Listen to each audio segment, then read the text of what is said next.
Hey, what's up, guys? Welcome to the channel. UFC 269 is a little over a week away, and this card is just stacked from top to bottom with incredible fights.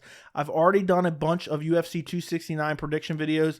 I'll link the ones I already have done in the description of this video. But on the main card, we have a flyweight fight between Kai Kara-France and Cody Garbrandt.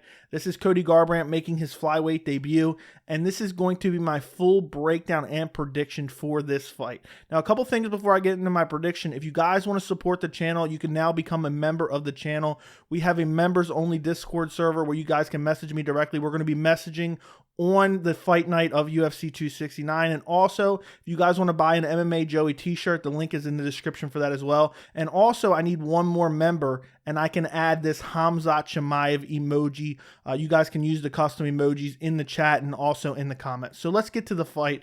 You look at the tail of the tape.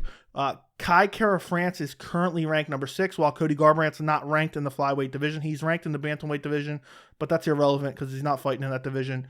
Kai Kara-France is 26, while Garbrandt is 30. Kara-France is 5'4", while Garbrandt is 5'8", and Kara-France has a 66.5-inch reach, while Garbrandt has a 65.5-inch reach. So it's crazy. Even moving down to flyweight and fighting a smaller guy, Cody Garbrandt still has a 1-inch reach disadvantage. So first off, let's look at Kai Kara-France.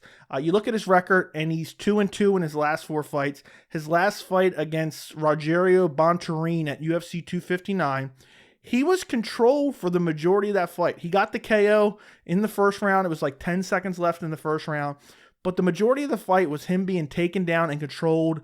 Bontorin was looking for the rear naked choke. Kai Kara-France was able to escape it and defend multiple times when it looked deep. And eventually, he caught him on the feet and just slept him. It was a very weird stoppage. Herb Dean pulled him off of him, but then he looked almost like he didn't stop the fight, and Kara-France ran around the cage celebrating, then almost came back and threw a hammer fist. It was a very weird exchange, and just Herb Dean has gotten awful with his refereeing lately in the last year or two. His fight before that was against Brandon Royval. He lost via submission guillotine. And in this fight, Royval was just outstriking him for the majority of the fight. This was in the second round. He was getting outstruck. I mean, he was landing some shots of his own. He eventually shoots in on a double leg, and Brandon Royval just snatches up a guillotine immediately. At first, it's like a standing guillotine, and then they go down to the ground, and he eventually taps. Before that, he has a decision win over Tyson Nam. This was a very close fight, in my opinion. Kara-France was landing more volume, but Nam was just landing the more powerful shots. And then before that, he lost to Brandon Moreno via decision at UFC 245, December of 2019. And before that, he was on a long win streak, but not against the greatest guys. And only one of those fights was in the UFC. So now, if you look at Cody Garbrandt, which I think a lot of people are interested in to see how he can do at flyweight, former bantamweight champion. But what's crazy about Garbrandt is he is 1-4 in his last 5 fights. Since 2016, he only has 1 win, the same amount of wins as Conor McGregor, which is just absolutely insane. His last fight was against Rob Font, May of this year, and I really thought Cody Garbrandt was going to win that fight. I picked Cody Garbrandt in that fight. I just thought he was too strong, too fast. But Rob Font just showed he was the superior striker. He was jabbing Cody Garbrandt's face off. He had like a 6-inch reach advantage, and he was just picking Cody Garbrandt apart.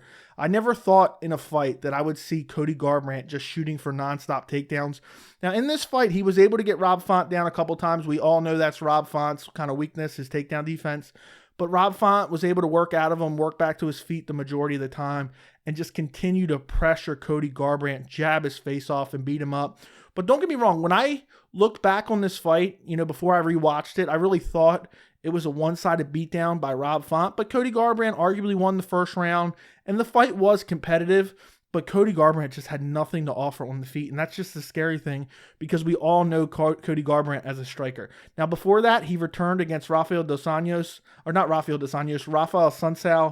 He had been out for a good bit before that, and he got that beautiful KO where he ducked down against the cage, brought the punch up from behind his knee, and just slapped Rafael Sunsao at the end of the round. That was at UFC 250, June 2020.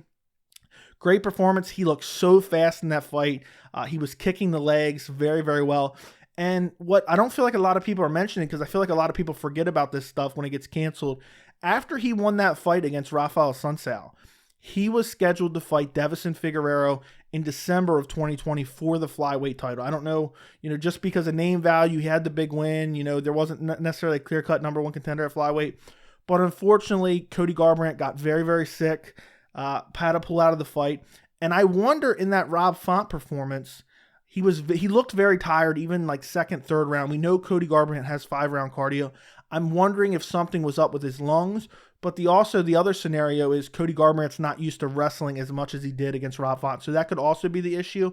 So that's kind of like an X factor. I'm wondering where Cody Garbrandt's cardio is coming into this 5-round fight against Kai Kara France, and it's not a 5-round fight, coming into this 3-round fight against Kai Kara France, considering what happened in that 5-rounder against Rob Font. I'm just wondering, because that second and third round, Cody Garbrandt already started to look a little bit tired in that fight.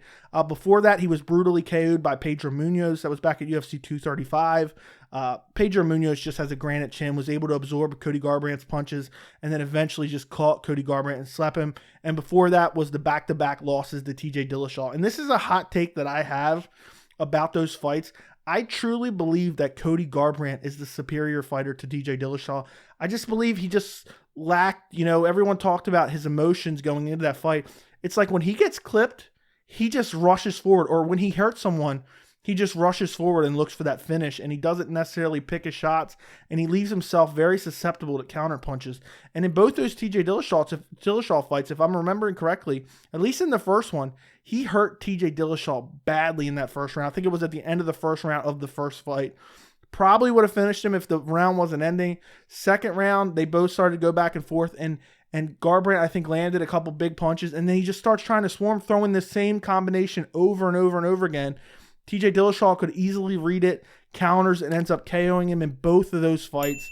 In 3 straight fights, Cody Garbrandt was brutally KO'd. So I'm wondering where his chin's at. That's another question mark. His cardio and his chin now. Before that, he had that spectacular win over Dominic Cruz.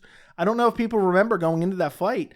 A lot of people were picking Dominic Cruz. I picked Dominic Cruz. I thought Cody Garbrandt was the perfect matchup for Dominic Cruz, where it was going to be like, Garbrandt trying to press forward, throwing big power punches, and Dominic Cruz just getting out of the way and just picking him apart from the outside. But he absolutely went out there and outclassed Dominic Cruz. Before that, TKO to Takeo Mitsugaki. Before that, KO to Thomas Almeida. Not really all that impressive. Now let's get to the prediction, because this is a fight, barring a couple X factors, I am very, very confident in this prediction. And I think that Cody Garbrandt will KO Kai Kara France in the first round. That's my official prediction. I'm very confident in that prediction. I'm very confident that Cody Garbrandt wins regardless of the method. But those couple X factors that I mentioned leaves me a little bit worried about the prediction, because is Cody Garbrandt's power going to be the same at 125? I don't know. This is the first time he's moved down. There's a picture circulating of him looking awful, but you never know. Look at Jose Aldo. People said Jose Aldo was going to be terrible going down to 135. He's draining his body too much, and Jose Aldo has never looked better than he has at bantamweight. So I'm wondering if that'll be the same for Cody Garbrandt. But I think that Cody Garbrandt's skills are just all around better than Kai Kara France. You look at all his fights, even in the Rogerio Bontorin fight, he was getting clipped up, then he got taken down and controlled for the majority of the first round before he got the finish. The Brandon Royval fight, clipped up. He had his moments, eventually gets submitted when he shoots on a takedown. The Tyson Nam fight was back and forth, and Nam was clipping him up with heavy power shots. And Cody Garbrandt, I think, is fast enough. It's not like he's going to be at a speed disadvantage at flyweight unless this weight cut really takes a lot out of him. And I just think that Cody Garbrandt's the superior striker. And I think the power that he's going to possess at 125, he's going to have true one-punch KO power at 125. And I think Kai Kara France, while he's decently well-rounded, I don't think he's an excellent fighter anywhere. I don't think his submission skills are that good. Not that I think Cody Garbrandt's submission skills are that good, but I don't think his submission skills are that good. His takedown defense is not that good. His skills off his back aren't that good. He's able to be taken down and controlled. Cody Garbrandt's probably going to be the bigger fighter. So I just don't see where Kai Kara France wins this fight at all. I just don't see it. I think the UFC set this fight up knowing that Kai Kara France is ranked number 6, and this is a good matchup for Cody Garbrandt to go out there and really showcase his skills, because I think Cody can beat him anywhere. I think if Cody wants to take him down, grind him out and win a decision, I think he's a superior wrestler. If Cody Garbrandt goes out there and strikes with him, I think, Kai Kara-France has decent striking, but every guy he fights, he gets clipped up with heavy shots. Now, he's shown a very durable chin, but he's been hurt so many times and clipped so many times that, I just don't trust it going in there against a super fast and powerful Cody Garbrandt. Now, on the other side of that, Kai Kara-France has great cardio. We've seen it. We've seen him go three hard rounds, high-paced fights multiple times. And he's shown an ability to not really get finished even when absorbing big strikes. So if Cody Garbrandt comes in here and he's really drained his body, now his chin's even worse than it was at 135, maybe he gets clipped and put out. I don't really trust Cody Garbrandt's chin at this point. He's been KO'd so many times, and it's been brutal KOs. But those are the things that I took into account when making this prediction, and I think he'll be all right. I think Cody Garbrandt will be able to absorb the damage from Kai Kara-France. I think Cody's the better, more technical boxer, and I think he will land heavy strikes on Kai Kara-France's chin and eventually finish him in that first round. I just don't think he can absorb the power of a Cody Garbrandt who's bigger, stronger, more powerful. And also, Cody Garbrandt has great footwork. He's not at a massive reach disadvantage in this fight like he was against Rob Font. And also, Kara-France likes to move around a good bit, but Cody Garbrandt is excellent at chopping down your legs. And I see him coming out there with a heavy leg kick attack. If he's smart, maybe he mixes in the takedowns, because I believe he can take down Kara-France easily and hold him down. Even if he just mixes it in, even if Kara-France gets back to his feet, just mixing it in, give him something to think about. And I just think Garbrandt will eventually find that chin and get a spectacular KO. And then I believe, honestly, Cody Garbrandt will probably be really close to a title shot at flyweight, just because he's a former champion, and just the name value alone will probably get him a shot. I don't know if that's fair. We got the Davison Figueiredo versus Brandon Moreno trilogy coming up. We also got Alexandra Pantoja waiting in the wings. So I don't know if that's necessarily fair, but depending on timing, Cody Garbrandt could get a title shot very, very soon in 2022, honestly. If Kai Kara-France can pull out this fight, maybe Cody Garbrandt's cardio isn't that good, and maybe he starts to fade in the second round after having a good first round, and then Kara-France really starts to take over and outstrike him as he slows down like he did in the Rob Font fight. I don't think that's a highly likely scenario, but it's very, very possible. So let me know what you guys think in the comments. Who are you picking in this fight? Don't forget to like the video, and thank you so much for watching.